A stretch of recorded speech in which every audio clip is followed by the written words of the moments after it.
할렐루야. 주 예수의 은혜와 평강이 있을지어다. 제가 지난 주간에 방송국에 다녀왔는데요. 방송국 지사장님을 비롯한 직원들이 우리 영광대교회를 굉장히 유심히 그리고 중요하게 그렇게 평가하는 것을 봤습니다. 지금 현재 이 가족 구원 지금이 기회입니다라고 하는 이 전도 프로젝트를 광주에 있는 4개처 교회하고 또 우리 영광대교회가 모두 5개처 교회가 진행을 하고 있는데, 이제 다른 교회 뭐 언급할 필요는 없지만 우리 교회가 아주 눈에 띄게 모든 이 수치가 다 주목할 만한 그런 상황인 것을 보았습니다. 현재 이 방문이 가능하다고 이렇게 되어진 분이 230명 가운데 28명, 그리고 나는 이번 기회에 예수님을 믿겠다 그렇게 결심한 분이 56명, 그리고 복음을 제시한 분이 52명. 이제 아멘 소리가 나왔는데 이 수치는 조금 불편한 수치이기는 해요. 거절한 분이 67명, 그리고 아예 전화를 거부한 분도 17명, 그렇게 되어 있어요. 그래서 조금 긍정적인 분은 방문 가능하고 결심한 분인데, 이분들은 전체 230명 가운데 84명, 약 36.52%. 그리고 조금 이제 부정적인 분이죠.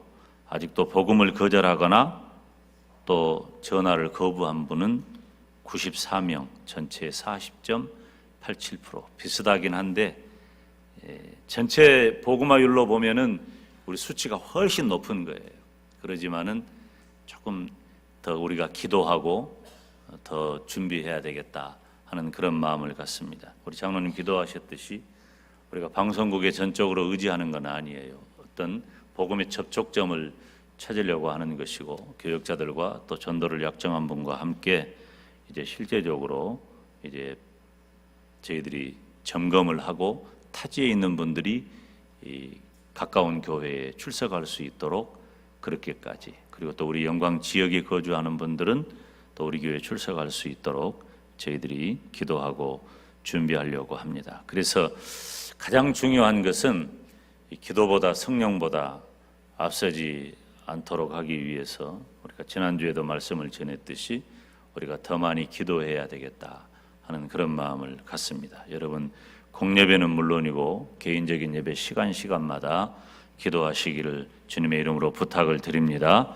교회 안에서도 이제 특별 새벽 기도회라든가 그리고 또 릴레이 기도회라든가 이런 기도하는 일들을 준비를 해서 온 교회가 전도하는 일에 기도하고, 또 특별히 이번에는 우리가 가족 전도가 얼마나 소중한 일입니까? 그 일에 마음 두시기를 간절히 소원을 드립니다. 오늘 말씀은 제가 신방을 하거나 혹은 설교를 하거나 설교하는 중에 그리고 기도하는 중에 성도 여러분을 축복하는 그런 말씀 가운데 한 구절입니다. 특별히 오늘 본문 2절에 보면은 사랑하는 자여 내 영혼이 잘됨 같이 내가 범사에 잘되고 강건하기를 내가 간구하노라. 이 말씀 다 같이 읽으실까요? 시작. 사랑하는 자여 내 영혼이 잘됨 같이 내가 범사에 잘되고 강건하기를 내가 간구하노라. 아멘. 지금 사도 요한이 주의 종으로서 성도 가이오에게 준 축복의 메시지인데 사도 요한의 기도의 형태로 되어 있어요. 주의 종이 성도들을 위하여 기도하는 매우 중요한 내용 3가지가 담겨져 있는 것입니다. 이 말씀이 성도 여러분의 가정에 이루어지기를 주님의 이름으로 축원합니다. 우리가 가족 구원 지금이 기회라고 하는데, 우리 가족이 구원받으면 어떤 축복이 우리 가정에 임할 것이냐 하는 말씀이죠. 히브리서 6장 14절 말씀 보면 내가 반드시 너를 복주고 복주며 번성케 하고 번성케 하리라. 하나님은 우리에게 복 주시기를 원하십니다. 그리고 복의 근원이 되십니다. 이 세상에 그 어떤 것이 우리에게 복 주는 게 아니에요. 하나님이 복 주실 줄로 믿습니다. 그래서 하나님이 저와 여러분에게 복을 주시고 우리 가정을 복되게 하십니다. 그래서 우리는 하나님께 구하고, 그래서 우리가 예수님을 믿으면 예수님을 믿는 성도의 가정에 임하는 축복, 첫째, 구원의 축복이 임한다. 하나님께서 나와 내 가정에게 구원의 은혜를 베푸실 줄로 믿습니다. 그래서 여기 보면 2절에 사랑하는 자여 내 영혼이 잘됨 같이 그랬어요. 따라서 합시다. 내 영혼이 잘됨 같이. 아멘. 사랑하는 여러분, 저와 여러분의 가정에 구원의 축복이 임하기를 간절히 축원합니다. 이 구원의 축복은 하나님이 주시는 거예요. 하나님이 나를 사랑하시고 선택해 주셨어요. 여러분, 이 세상에 얼마나 많은 인류가 있습니까? 얼마나 많은 사람들이 있어요. 그런데 하나님께서 그 많은 사람 가운데 나를 사랑하시고 나를 선택해 주셨어요. 그리고 나를 구원해 주시는 거예요. 하나님이 나에게 믿음을 주셨잖아요. 여러분, 이 믿음은 내 것이 아니에요. 하나님이 나에게 믿음을 선물로 주셨습니다. 내가 예수님을 믿는 게 아니고 하나님께서 나로 하여금 예수님을 믿게 하신 겁니다. 구원은 하나님의 일이에요. 내 일이 아니에요. 하나님의 일방적이고 전폭적인 은혜로 나를 선택하시고 나를 구원해 주셨습니다. 믿음은 하나님의 선물이죠. 그렇지만 내가 예수님을 믿은 이후에는 항상 내 믿음을 점검해야 한다는 말이에요. 그래서 내가 구원받아 천국 가는 복을 받았는데 그 예수님을 믿고 구원받아 천국 가는 복을 항상 점검해야 돼. 왜냐하면 내가 구원의 확신이 있다고 하지만은 그것이 나 자신이 가지고 있는 의지적 확신인지 믿음인지를 타락한 우리 인간 이성으로는 분별하지를 못해요. 그러니까 저 사람은 분명히 예수님을 믿었는데 또 믿는 것 같은데 왜 저렇게 되었을까 하는 사람이 생겨나는 이유는 우리가 타락한 이성으로 나는 예수님을 믿는다, 내가 자의적으로 고백한다 할지라도 구원은 하나님의 것이에요. 그래서 어떤 구원의 공식을 따라서 내가 살아가는 것은 매우 중요하지만 내가 내 믿음을 점검하고 항상 믿음에서 떠나지 않도록 나를 점검하고 내 가족을 점검하고 구원의 백성, 구원의 가정, 구원의 가문이 되시기를 예수님의 이름으로 축원합니다. 명절이나 특별한 때가 되면 우리 가족들이 모이죠. 모이면 항상 하는 것이 목사님이니까 목사님이 말씀 전하고 목사님이 기도하시오. 제가 기도하죠. 기도할 때마다 하는 게 뭐냐면 예수님 믿고 구원받아 천국 가게 하시니 감사합니다. 사랑하는 여러분, 하나님께서 저와 여러분에게 구원의 축복 주심을 감사하시기를 바랍니다. 그리고 우리 가족을 구원해야 할 이유가, 지금이 기회라고 하는 이유가 바로 그 구원의 축복을 공유하는 거예요. 함께하는 거예요. 제가 누가복음 16장 설교하면서도 말씀을 드렸잖아요. 예수님 안 믿으면 지옥 가는 거예요. 오늘 명절을 맞아서 함께 예배하러 오신 분들도 덜어 계시는데 우리 가정이 예수님을 믿는 복된 가정 되어서 구원의 은혜가 넘치는 구원받은 가정 되기를 주님의 이름으로 축원합니다. 가장 소중한 거예요. 두 번째 보면 사랑하는 자여 내 영혼이 잘됨 같이 따라서 합시다. 내가 범사에 잘되고, 범사에 잘된다. 모든 일이 잘된다는 거죠. 그러니까 평안의 축복을 의미하는 거예요. 제가 이건 여러 차례 설교하고 또 설교 중에도 언급한 내용입니다. 사랑하는 여러분이여, 저와 여러분의 가정에 평안의 축복이 임하기를 주님의 이름으로 축원합니다. 여러분, 사람이요 다 잘 되는 것 같아도 마음의 평안이 없잖아요. 그러면 다 안 되는 거예요. 그런데 조금 경제적으로, 조금 상황적으로 힘들고 어려운 그런 일이 보이는데, 이분은 마음이 평안해. 그러면은 조금 결핍한 부분이 있다 할지라도 그 마음의 평안의 복이 더 크다, 그 말이에요. 우리 교회 식구들은 다 평안의 복으로 넘치시기를 축원합니다. 그런데 이 평안은 앞서도 언급했듯이 우리가 어떤 의지적인 선택, 나는 평안하려고 마음 먹었어, 마음 먹은 대로 된다고 어떤 의지적인 내 마음을 견고하게 한 그런 의미의 평안이 아니에요. 내가 마음 좀 잘 먹은다고 나에게 다가오는 평안이 아니라, 이 평안은 우리 주님이 주시는 평안. 아멘. 그래서 우리 주님이 주시는 평안은 어떤 평안일까? 요한복음 14장 27절 말씀을 우리가 다 같이 함께 읽습니다. 시작. 평안을 너희에게 끼치노니 곧 나의 평안을 너희에게 주노라. 내가 너희에게 주는 것은 세상이 주는 것 같지 아니하니라. 너희는 마음에 근심도 말고 두려워하지도 말라. 아멘. 이 평안은 우리 주님께서 우리에게 주시는 평안이에요. 여러분, 우리는 다 상황의 지배를 받습니다. 어떤 분이 근심이 있는 것을 보면은 근심되는 이 일의 지배를 받고 있어요. 목사님, 이것 때문에 힘듭니다. 이런 일 때문에 어렵습니다. 이런 일 때문에 목사님 슬퍼요. 상황의 지배를 받아요. 어쩔 수가 없지요. 그런데 여러분, 요한복음 14장 27절의 배경이 무엇인 줄 아십니까?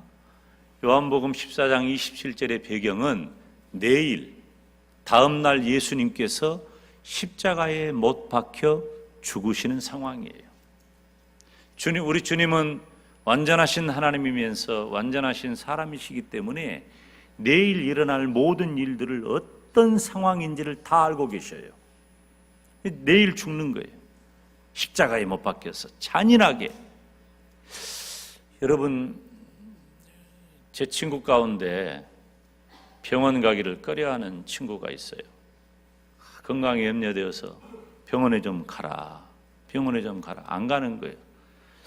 그래서 제가 개인적으로 어째서 병원을 안 가냐, 그러니까 병원 가서 의사가 어떻게 나를 진단하는 그 평가를 내릴지 두렵다는 거예요. 자기 건강에 자신이 없어. 사람들이요, 의사의 말을 그렇게 두려워해요. 이 의사가 만약에 그런 일이 없기를 바라지만, 당신은 1년 뒤에 죽습니다, 6개월 뒤에 죽습니다, 그렇게 얘기를 하면 그 사람은 1년 뒤에 죽고 6년 뒤에 6개월 뒤에 죽는 게 아니라 그날 죽어요. 그날부터 근심하고 걱정하고 그래요. 사람은 자기에게 다가올 어려운 일이 분명하고 확실하게 예측되면 그것 때문에 근심해요. 그래서 이 근심은 죽음에 이르는 질병이라고 어느 철학자가 말했잖아요. 마음의 근심은 죽음에 이르는 질병이다. 그런데 예수님은 언제 죽으셔요? 내일 십자가에 못 박혀 죽으셔요. 그럼에도 불구하고 십자가의 죽음마저도 해칠 수 없는 평안이 우리 주님에게는 있었다, 그거예요. 그래서 나의 평안, 제자들에게, 주의 백성들에게 내일 내가 십자가에 못 박혀 죽는다 할지라도 그것이 나를 해방할 수 없는, 해칠 수 없는 그 평안이 나에게는 있는데, 그 평안을 너희에게 준다. 너희도 그렇게 평안하기를 바란다. 이 평안이 있기를 주님의 이름으로 축원합니다. 지금 우리의 가정이 평안하기가 어렵습니다. 학생들은 진학과 취업의 문제, 얼마나 극심한 스트레스인지 몰라요. 그리고 직장 생활을 하거나 사업을 경영하는 분들은 국가경제, 국제경제에 얼마나 민감합니까? 사회적인 제도에도 불안하고 지금 우리 장로님도 우리나라가 아주 큰 나라 사이에 끼어가지고 고생한다고, 우리 장로님이 국가를 경영하는 분도 아닌데 국가의 일을 걱정하고 있잖아요. 이렇게 온 나라가 지금 근심을 해요. 온 나라가. 이런 상황 가운데 우리가 둘러싸여 있단 말이죠. 그럼에도 불구하고 예수님을 믿으면 평안할 줄로 믿습니다. 주님이 주시는 평안이 우리에게 있는 거예요. 이 평안은 구원받은 성도들에게 찾아오는 큰 축복과 큰 은혜인 줄로 믿습니다. 아이고, 목사님은 물정을 모르니까, 목사님이 돈을 벌어보요, 일을 해보요, 사업을 해보요, 물정을 모르니까 목사님은 그냥 그런 거 제껴놓고 평안하다. 여러분, 하나님의 말씀은 절대 진리요 은혜인 줄로 믿습니다. 부족한 종은 말씀을 전하는 거예요. 여러분, 예수님 안에서 예수님을 믿고 평안해지시기를 축복합니다. 우리가 가족을 구원하고 믿음의 가정이 되면 첫째로 구원의 축복이 우리들에게 있고, 다음으로는 그 어떤 것도 회방할 수 없는 놀라운 평안의 복이 임할 줄로 믿습니다. 우리 주님께서도 마가복음 5장 34절 말씀 보니까 성도를 구원한 다음에 어떤 말씀을 주셔요? 내 믿음이 너를 구원하였으니, 따라서 합시다. 평안히 가라. 평안히 가라. 우리의 영혼이 구원받으면 우리의 육신도 평안하게 될 줄로 믿습니다. 우리가 죄를 용서받고 내 영혼이 치유를 받은 그 결과는 평안을 선물한다는 거예요. 여러분, 오늘 함께 이 자리에 예배하는 저와 여러분 모두는 다 평안하시기를 축복합니다. 혹시 평안을 잃어버렸습니까? 그렇다면 내 믿음을 점검해야 돼요. 중요한 얘기입니다. 내가 평안을 잃어버렸다면 내 믿음에 비상등이 켜진 거예요. 내 믿음에 빨간불이 켜진 거예요. 저도 그래요. 항상 평안을 유지하지만 혹시라도 내 마음에 평안을 해치는 일이 있다면 그건 영적인 거예요. 그래서 하나님 앞에 기도하는 거예요. 하나님, 평안의 은혜를 내려 주시옵소서. 목사가 평안해야지, 목사가 평안하지 못하고 불편해서 강단에 오르면은 평안의 복음을 전할 수가 없잖아요. 그래서 목사는 항상 기도하는 거예요. 금요일 이후에는 목사 옆에도 오지 말아라. 건들지를 말아라. 왜? 나는 주일날 하나님의 말씀을 전할 사람이다. 그거죠. 그래서 최적의 상태를 가지고 말씀을 전할 수 있도록 항상 저 자신이, 이게 마음대로 되는 건 아니에요. 마음대로 되지는 않지만 하나님 앞에 늘 구하는 거죠. 사랑하는 여러분, 저와 여러분은 이 평안의 복 받으시기를 주님의 이름으로 축원합니다. 제가 드리는 말씀을 오해하면 안 돼요. 억지로, 내가 긍정적인 사고로, 내가 가진 어떤 의지로 나는 평안해야지, 그런 평안을 말하는 게 아니에요. 우리 주님이 주시는 평안, 어떤 상황에서도 내가 능히 이겨낼 수 있는 그 평안, 그 평안의 복, 우리 주님이 주시는 그 평안의 복 받으시기를 주님의 이름으로 축원합니다. 두 번째, 첫째는 구원의 축복, 두 번째 평안의 축복, 마지막 세 번째는 건강의 복이에요. 요한 3서 1장 2절, 사랑하는 자여 내 영혼이 잘됨 같이 네가 범사에 잘되고, 따라서 합시다. 강건하기를 내가 간구하노라. 강건하기를 내가 간구하노라. 건강의 축복을 말하고 있잖아요. 여러분, 나와 내 가족이 건강이 얼마나 중요합니까? 이번 명절을 맞이해서 온 가족들이 다 모였는데 어떻든가요? 건강하시든가요? 건강한가요? 여러분, 건강하시기를 주님의 이름으로 축원합니다. 어제 오후 늦게 저를 말씀으로 양육하시고 기르셨던 우리 목사님을 찾아뵀어요. 찾아뵈었는데 연세가 84세쯤 되니까 이제 건강이 많이 연약해지셨어. 김 목사, 내가 다리에 힘이 없어. 다리에 힘이 없어. 걸으시는데, 저를 이렇게 맞이하러 오시는데요. 목사님 어째 그렇게 걸으세요? 그러니까 내가 다리에 힘이 없어. 그러셔요. 참 내 마음이 좀 안타깝고 애처로웠어요. 건강이 중요하구나. 걸음 이렇게 튼튼하게 걸으시는 분이었거든요. 말씀도 까랑까랑 하시고. 여러분은 어떠십니까? 건강하신가요? 건강하시기를 바랍니다. 저는 제가 방송국이라든가 언론사에 인터뷰를 할 때 간혹 그런 질문을 받아요. 목사님, 목회하시면서 목사님 힘들었던 적은 언제입니까? 그런 질문을 받아요. 제가 뭐라고 대답하겠어요? 나는 우리 교회의 성도들이, 내가 목회하는 성도들이 힘들 때 내가 힘듭니다.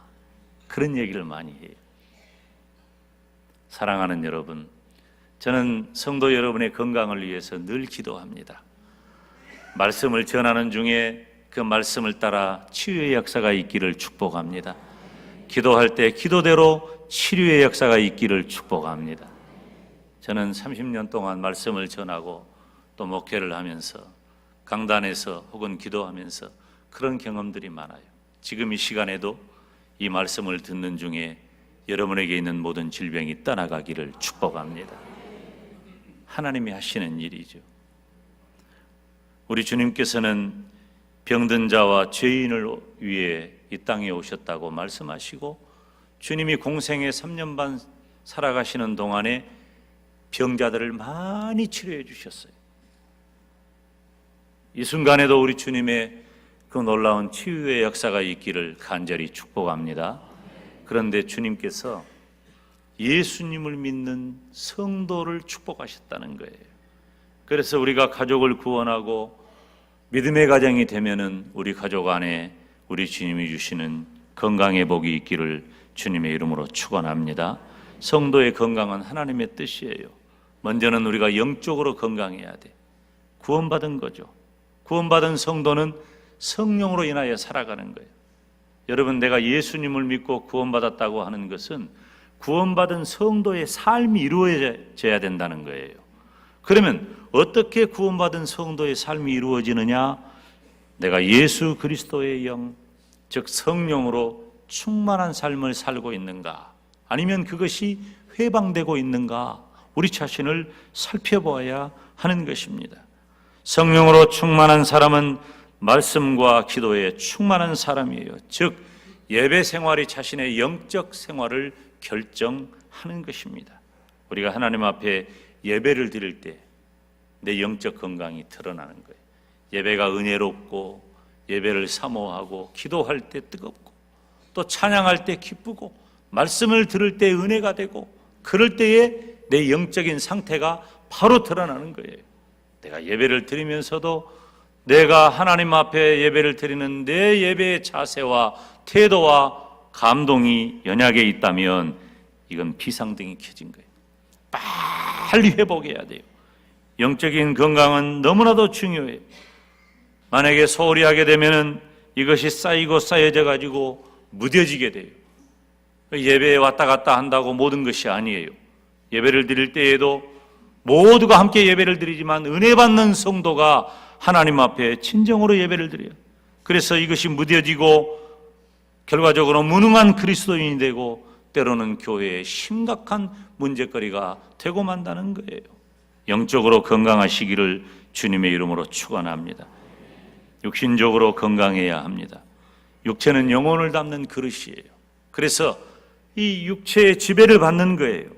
그래서 하나님과의 관계, 대인 관계, 혹은 성도와의 관계, 가족 관계, 이 자신의 영적인 상태가 육체의 건강의 정도에 따라서 크게 영향을 주는 거예요. 무기력해져요. 자신감이 없어져. 그리고 건강이 연약해지면 좌절감이 생겨요. 여러분, 때로는 의사소통도 잘 안 될 때가 굉장히 많습니다. 우리가 질병을 만나게 되면은 하나님을 찾게 되는 그런 신앙적인 유익이 있을 때도 있어요. 그렇지만은 얼마나 그것이 고통스럽고 힘든 일이냐 그거예요. 사랑하는 여러분, 우리는 하나님께 건강을 구하고 또 관리하시기를, 그래서 육신적으로 강건하시기를 주님의 이름으로 축원합니다. 건강해야 돼요. 근데 요즘 또 중요한 게 한 가지 있는데 그게 뭐냐면 정신적인 건강이에요. 우리가 영적으로도 건강하고 육체적으로 건강한 것은 이건 너무나도 뚜렷한 일인데 이 정신적인 건강은 현대인들에게 굉장히 중요합니다. 지금 우리가 한 공간에서 다 예배를 드리고 있잖아요. 부족한 종을 포함해서 모두가 다. 근데 이 정신적인 이 건강은 정도의 차이는 있지만 모두에게 있는 문제예요. 어떤 사람에게는 있고 어떤 사람에게는 없다? 그러지 않아요. 요즘 보면은 거의 다 정신 건강에 취약한 시대를 살아가고 있어요. 그래서 우울증이라든가 강박관념이라든가 공황장애라든가 그리고 뚜렷하게 드러나는 어린아이들에게서부터 뚜렷하게 드러나는 것 ADHD, 다시 말하면 이 주의력 결핍과 과잉 행동장애, 그래가지고 사회성이 결여되고 자칫 잘못하면 그것을 정신병 취급할 때가 많이 있어요. 이 정신적인 게 두 가지가 있어요. 영적인 게 하나가 있고 또 실제적으로 정신적인 경우가 있어요. 이 판단을 잘 해야 돼요. 근데 과거에는 무지할 때 전부 귀신 들렸다 그랬어. 전부 다 과거에는 다 귀신 들렸다 그랬어. 조심해야 됩니다. 근데 이게 현대인들이 정신적인 이 질병이 굉장히 많아요. 여러분 요즘 일어나는 범죄들을 보면 우리나라에는 물론이고 세계적으로 최근에 이 참 뉴스를 접하기가 너무 마음이 힘들 정도로 잔인한 범죄가 얼마나 많이 일어납니까? 얼마나. 다 뭐 때문이에요? 정신적인 건강을 누리지 못한 그 건강이 훼손돼 버린 그런 케이스란 말이에요. 우리들이 나 자신이 정신적으로 건강하지 못함으로 내 주변에 있는 사람에게 나도 알게 모르게 자신도 알지도 못해 인지하지도 못하고 그리고 알게 모르게 주변 사람들에게 얼마나 많이 힘든 일을 겪게 하느냐 그 말이에요. 그래서 예수님을 믿으면 우리 가족이 영적으로도 건강하고 육체적으로도 건강하고 정신적으로도 건강한 그런 가정이 될 수 있기를 바랍니다. 저는 의사는 아니에요. 의사는 아니지만 주의 종으로서 하나님의 말씀을 선포하는 가운데 이런 정신적인, 육체적인, 영적인 이런 연약함이 다 치료되고 회복되고 하나님이 주시는 건강의 복이 넘치기를 주님의 이름으로 축원합니다. 특별히 믿음의 사람은 정신적인 건강을 유지하기 위해서 힘써야 한다는 거예요. 사랑하는 여러분, 우리가 가족을 구원하는 일을 기도하고 힘쓰고 있어요. 무엇 때문에 그렇습니까? 첫째는 구원의 은혜가 임하기 위해서, 두 번째는 평안의 축복이 임하기를 위해서, 세 번째는 건강의 복이 넘치기를 위해서. 건강의 복은 특별히 영적으로 그리고 육체적으로 정신적으로 강건한 가정과 가문이 되시기를 주님의 이름으로 축원합니다. 기도하겠습니다.